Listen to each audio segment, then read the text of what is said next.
क्या गरीबी की बात होना अमृतकाल में, उसके अलावा राहुल गांधी ये भी कह रहे हैं कि इंडिया गठबंधन की बहुत सारी पार्टियां सहमत हैं, यानी कि यहां भी एक फ्रैक्शन ऐसा है जो जातिगत जनगणना नहीं चाहता।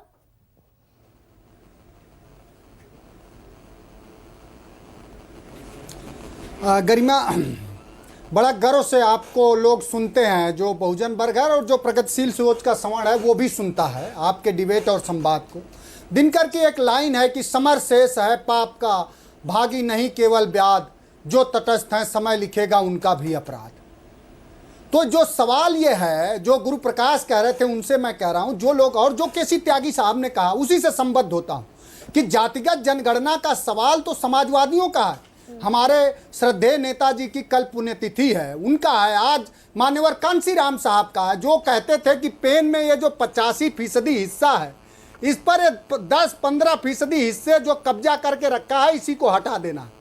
और ये संभव कैसे है? उन्होंने कहा कि बस जातिगत जनगणना हो जाए और उसी से ये संभव हो जाएगा। सवाल ये है कि जातिगत जनगणना से कुछ लोगों का जो सदियों से जो वर्चस्व रहा है सरकार में, संस्थान में, शिक्षण व्यवस्थाओं में, शैक्षणिक व्यवस्थाओं में, वो जानते हैं कि अब ये उजागर हो जाएगा। मैं समाजवादी पार्टी ये कह रही है कि सिर्फ प्रतीकात्मक प्रतिनिधित्व से काम नहीं चलेगा। जो संविधान के प्रस्तावना में बात कही गई है कि हम सबको प्रतिष्ठा और अवसर प्रतिष्ठा और अवसर समान रूप से उपलब्ध कराएंगे। जातिगत जनगणना वही सवाल। मैं गुरु प्रकाश से पूछना चाहूंगा, मैं खत्म कर रहा हूं, देखिए थोड़ा समय दीजिए।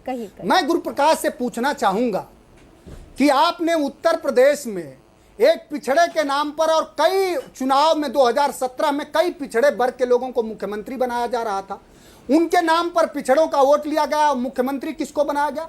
और आपके पार्टी के जो दो सबसे जो टॉप के लीडर हैं, एक कौन है? नरेंद्र मोदी जी, दूसरे कौन है? योगी आदित्यनाथ जी।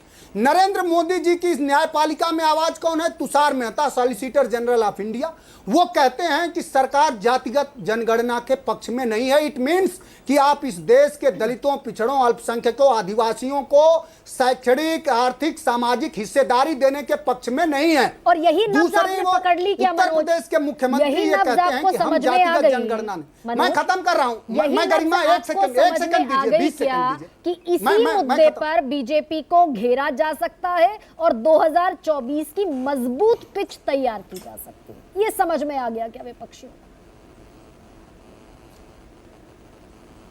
मैं फिर एक बात कर रहा हूं, दिनकर की फिर एक लाइन है कि जब नाश मनुष्य पर छाता है पहले विवेक मर जाता है। तो अब भारतीय जनता पार्टी का समय शाम की तरफ है और हमें यह समझ में नहीं आया, सवाल समझ का नहीं है। इसमें देखिए प्रगतिशील सोच के श्रवण है कैसी त्यागी साहब, क्या क्या आवाज उठा रहे हैं। यो तो बहुजनों की बात कर रहे हैं। बीपी सिंह कौन थे? बुद्ध कौन थे? सवाल यह है कि आपके सदियों का जो शोषण, आप बिना देश के समस्त नागरिकों को सशक्त किए बगैर आप दुनिया का गुरु कैसे बन सकते हैं? ये संभव ही नहीं है। समाजवादी पार्टी सबके, हमारे नेता ने तो सड़क से लेकर सदन तक, और ये भी बात हम पहले भी कर चुके हैं कि जब 10% आरक्षण ईडब्ल्यूएस को दे दिया गया तो इंदिरा साहनी का जो 50% के आरक्षण का जो गैप था वो भी टूट गया। अब पिछड़ों की आबादी के हिसाब से उनका आरक्षण दिया जाए। गुरु प्रकाश से पूछना चाहूंगा, मध्य प्रदेश में 27% आरक्षण क्यों नहीं दे देते? 25 साल से आपकी सरकार है, 22 साल से, आपको शर्म नहीं आती? ये बात कहते हुए आप सारे आंकड़ों को, अपने चालाकियों को सिद्धांत बता देते हो साथी। अरे गुरु प्रकाश, मैं ये जानता हूं कि हृदय से तो आप भी जातिगत जनगणना के पक्ष में हो, लेकिन आपकी राजनीतिक मजबूरी है कि आप नहीं बोल पा रहे। ठीक है मनोज, सामाजिक न्याय की बात हो रही है। गरिमा जी मैं खत्म कर रहा हूं। भारतीय जनता पार्टी जातिगत जनगणना नहीं कराएगी तो वो खत्म हो जाएगी, खत्म हो जाएगी, खत्म हो जाएगी। ठीक है।